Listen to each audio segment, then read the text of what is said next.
Okay, well, welcome to the forensics detailing channel again. So today we're going to do a follow-up video on the marathon video we did the other day on polishing damaged paintwork on this R32 Golf using the Flex 3401. So we're not going to be going through all the same stuff we talked about there, about prep and method and technique and environment and all that sort of stuff. All we're going to be doing is just demoing it again, but demoing it on a wing, because a wing is a completely different proposition to a bonnet. And usually when you see a lot of people demoing polishing, they'll demo it to you on a bonnet because it's just a flat, lovely panel. Whereas the wing is curved, you know, it's virtually vertical, it tapers off, it's all funny shapes, and it's a lot of a harder thing to polish. But the principle is still the same.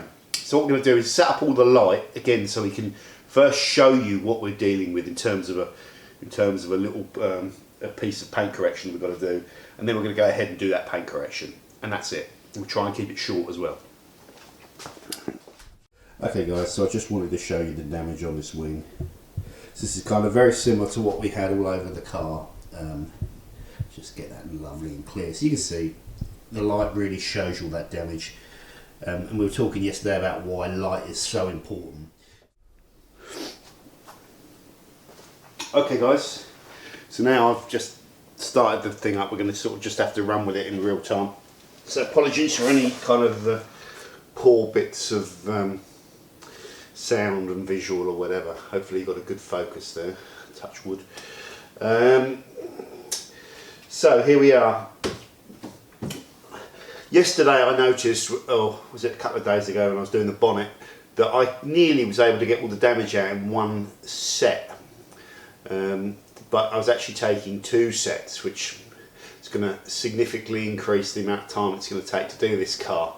So I'm just going to test with this wing, if I use the heavy cutting pad and just go a little bit more aggressive and perhaps a little bit more pressure, if I can get all of this damage out in one pass, because it's going to really bode well for the rest of the car. It's quite a heavily damaged wing, so normally you probably will want to be doing two passes, but I'm going to try. So we've got the Flex VRG on the trolley, not on the floor as we said yesterday, just to try and keep it away from all the dust. Also, give this tool a clean down whenever you finish a polishing job. Try and keep it nice. If the tool gets covered in polish and all the black pieces go white and it's all baked in polish, you tend to get it over your hands when you're working on it, and it's just, polish is a nasty thing. You want to confine it to the pad and the paintwork as much as you can, and if it does go anywhere else, clear it off. So this pad has been used a few times. I can just see, always when you put a pad that's been used on, fire it up, and even no matter how well you clean them, you will see a little bit of dust coming off of them. So just give them a little bang just to make sure that anything that's there, you know, will come out. So.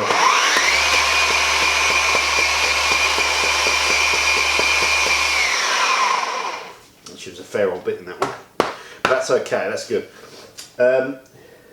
Just inspect the pad as well, make sure there's no bits of grit or anything stuck in there, because there's a good possibility at some point when you're detailing the car, you'll go ahead and you'll do your compound or your polish, and you'll look back and you'll see the dreaded fish scales scratches. If you see all these little round scratches and they all look relatively uniform, then you've put them in your paintwork with grit in your pad. So stop what you're doing, don't try and look for where the dirt is on the pad, rip the pad off, soak it, put it to one side, get a new pad and compound out that damage. That's probably the highest risk of what's going to go wrong for you. Okay, so let's get our product on. So we're going to do exactly what we did yesterday, just making sure I've got everything I need to hand. I've got the IPA, I've got my cloths that have all been washed and dried, so I'm ready to do a pass, and I'm going to try and hit the whole wing, which is a bit naughty. In fact, normally I wouldn't hit the whole wing. I think I'd break this down in two, but like I say, I'm going to do it because this polish will not dry up like other polishes will, so I need to shake this a bit more, sorry.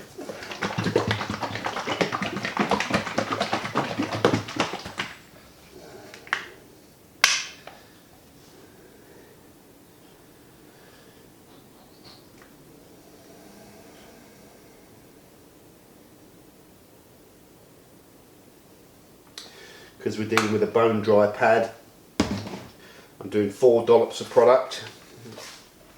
As soon as I get that product on the wing, and it's kind of safe, with some big dollops there, so I'm just going to break those down.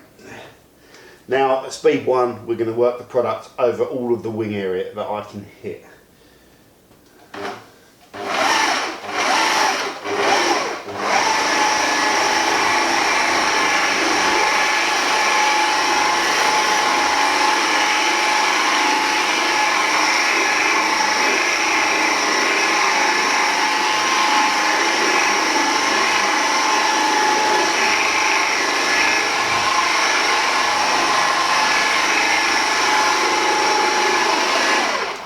Okay, so now we're on the clock. The polish will be getting hit by the lights and will be starting to dry up. My pad is primed and I've got a good even coverage over the pad. So I'm going to go a little bit higher. I was doing it around 4 last time. I'm up in the aggression here to try and get this done in one pass. So I'm going up to 5, just beyond 5 in fact. So this thing's going to make quite a lot of noise. And we'll see if we can get it done in one go. We're going to work quite slow. Same arm movement, slightly more pressure, and see what happens.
the camera and then come back in.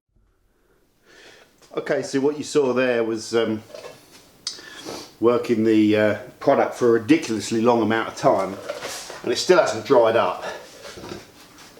So I think normally what I'm trying to do there is, I wouldn't normally do, you definitely break this wing down into two, and I wouldn't recommend you try and do one. I said yesterday, when you rush, your results start getting compromised. Well, that is the case, but I think when we're going to wipe this down, which I'm doing now, I'm hopeful that we might have actually done all our paint correction there in one pass.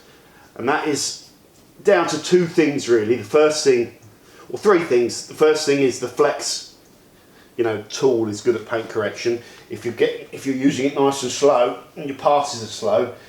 The second thing is that the compound doesn't dry up, so that's great. So you can just keep going with it. It does break down, so you don't get as much cut, but that's not going to cause you any problem. In fact, it's going to finish better. It's actually looking really good. I think we've got all the damage out, but I'm going to get all this oily product off and then do an IPA wipe down, and I might as well keep the camera rolling while I'm doing it because it's all good to see. I didn't tape up there, but there's no polish crammed in the seam, so that's good. Right,